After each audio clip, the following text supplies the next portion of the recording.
Most players hate underwater levels in Mario Maker. Most of these levels are either empty or filled with incredibly annoying enemies. The swimming mechanics are slow and it's really tough to navigate through tight areas. Most players don't even bother to give an underwater stage a chance anymore. But that's a shame, because deep down in the Mushroom Kingdom Sea, amazing secrets and stages wait to be discovered. There are sunken castles and clever puzzles. There are gigantic monsters and ruins of long-forgotten civilizations. Today, we will take a look on 5 of these mysterious places created by incredibly talented Mario makers around the world. And we will do our best to redeem the reputation of underwater levels in Mario Maker. So you're ready? Let's do this! The first stage I want to show you is called the 5 Trials of the Sea King. The evil Sea King blocked the end of the stage with a really tough boss battle. Mario would love to finish the stage alive, but how should he beat the dangerous Wiggler boss at the end? Well, he has 2 options. Either he awakes the warrior in himself, fights like he never fought before and overcomes the Wiggler boss by pure force. Or he masters the 5 trials the Sea King left him and enters the boss fight empowered by a star which the Sea King only grants those who are worthy of it. The 5 trials are represented by 5 red coins, which are optional, but if you collect all of them, you can basically skip the boss. I really like this stage for several reasons. First, it's an amazing idea to have extra challenges hidden in your stage and to allow players to skip the end boss if they complete all of them. Second, the 5 trials are really cool and creative. They are either mini challenges or cool puzzles which play around with the unique water physics. Here, for example, our plumber has to guide the Big Goomper towards a P-switch which Mario can't reach. I never knew that Big Goompers are able to trigger P-switches underwater, but this is a really cool and amazingly complicated way to trigger a P-switch. I love it. Here is another really cool trial. In order to reach this red coin, Mario needs to guide this bob arm to the right, but that is easier said than done, as our plumber needs to anger the forms at exactly the right time so that the bob arm gets a small angry stone bridge. In this playthrough of the stage, we collected all coins, which allows us to unlock this door and grants us the great power of the Sea King's star. Enhanced by these great powers, the boss fight is a rather uncomplicated task for Mario. Let's take a look on our second underwater stage. This stage is called Princess Peach's Palace of Pink and made by Scarlet. One thing that is really amazing about this stage is how incredibly well done the thumbnail is. In this stage, Peach has to dive through her castle, which for some weird reason is underwater. But not only this, her whole amazing castle is overrun by Bowser's evil forces. Our princess has to fight for her life in her own home. One thing that really amazes me about this stage is how incredibly good it looks. The creator of this stage somehow managed to create an amazingly looking underwater castle in the Super Mario Bros. Style. Once Peach entered her castle, there are 2 pipes which she can take. At the end of each pipe there is a key and our princess is free to choose which one she gets. The key we are going to get is hidden beneath these evil underwater piranha plants. Luckily, there is a pipe spawning stars at the top which allow Peach to reach the key as long as she's fast enough.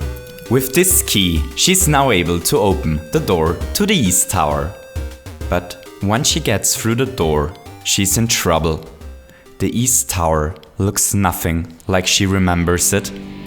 Bowser built a huge, dangerous swamp machine in order to prevent Princess Peach from escaping. Our princess in pink has to anger the forms so that they trigger the P-switches and open up an escape route. But while she does so, she has to avoid getting shot by the bullet blaster bills or burned by the fire bars. Bowser's escape policy seems to be clear. He has Peach either trapped alive in the castle or dead. But our princess manages to escape the sadistic mechanism. Turns out, Peach doesn't need Mario to save her.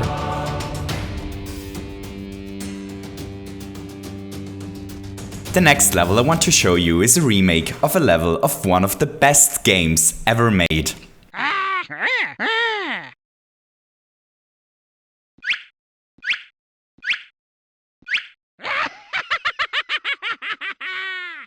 It's a remake of Clankers Cavern from Banjo-Kazooie, and it's a really great remake. Arturo recreated each Chiggy of the original stage. There is the Chiggy behind the saw blades, the one behind Clanker's tooth, the chain on which Clanker is strapped to the ground, and all the others.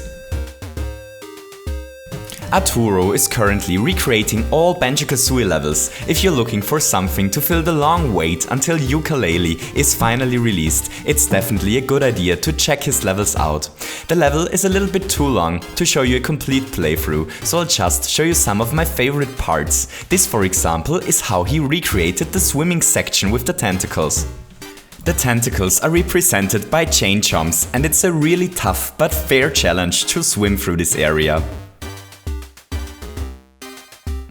This room is the recreation of the fight against the 5 crabs, including the invincibility, which most of us use to beat them. This room is especially cool. The rocky wrench represents bottles. If Mario jumps on his head, a hidden block appears and he learns the invincibility skill, which he learned from bottles in the game. Now he only has to be fast enough to go through the saw blade area, and if he collected all 10 red coin Chiggies, he's allowed to finish the stage. My second favorite underwater level is called Noki Bay, 8 red coins. The Noki Bay is one of the areas in Super Mario Sunshine, but this stage is no recreation of this level. It's an amazing stage all on its own. Our plumber needs to find the 8 red coins, which are hidden all over the level. The order in which Mario gets the coins doesn't matter. He can basically explore every part of the level at every time. Once he got the key, he's able to open a door at the beginning. But the really cool thing about this stage are some of its puzzles, which play around with the unique water physics. I don't want to spoil you the entire level, as there are so many great things to discover and to figure out, so I'll only show you 3 of the amazing puzzles. This room uses a mechanic I never saw used before. If Mario carries a shell underwater and there is an enemy on the tile in front of him, the shell gets destroyed. Our plumber needs to carry the shell to the bumper to the right, and he has to switch the direction in which he faces several times to do so.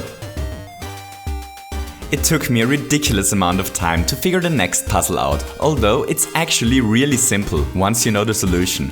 In this room we can transport the spring to the hole in the left wall, which bounces the Monty Mole right below the red coin.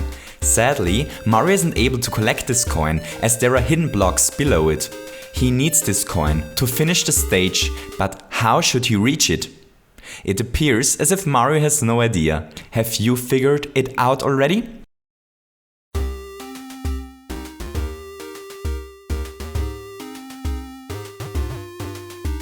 Well, the solution is a really cool one. If Mario stands on top of a rocky wrench underwater, the mole will carry him upwards if he jumps out of the ground.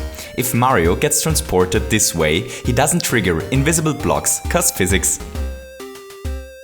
The third puzzle I want to show you is really cool as well, although a little bit easier. Mario needs to trigger these pow blocks in order to get rid of the muncher, but he can't perform a ground pound underwater. Luckily there is a thwomp and a clown car. If Mario drives the clown car directly below the thwomp and jumps out of the car immediately before the car crash, the thwomp will take over the control of the car. Now Mario is able to manipulate the position of the otherwise immobile thwomp, which allows him to trigger the pow blocks. Alright, and now let's take a look on my favorite underwater stage. Usually underwater stages take place at some point, somewhere deep in the ocean. In a standard stage, our plumber happily splashes around in a silent sea. But in this stage, this is different. Sypher found a way to recreate turbulent drifts in Mario Maker.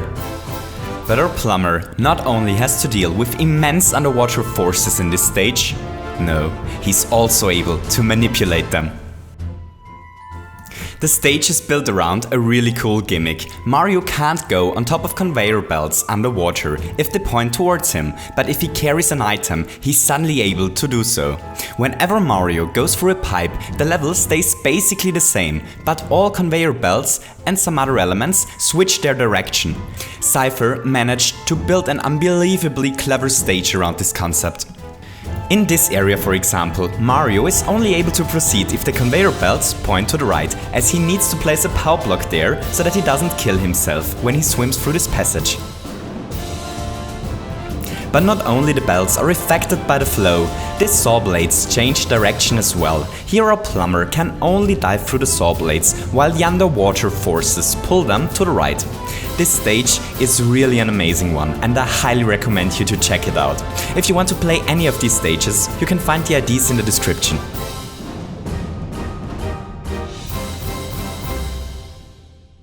And that's it for today. Thanks for watching, I hope you have a wonderful day and to see you soon. Goodbye!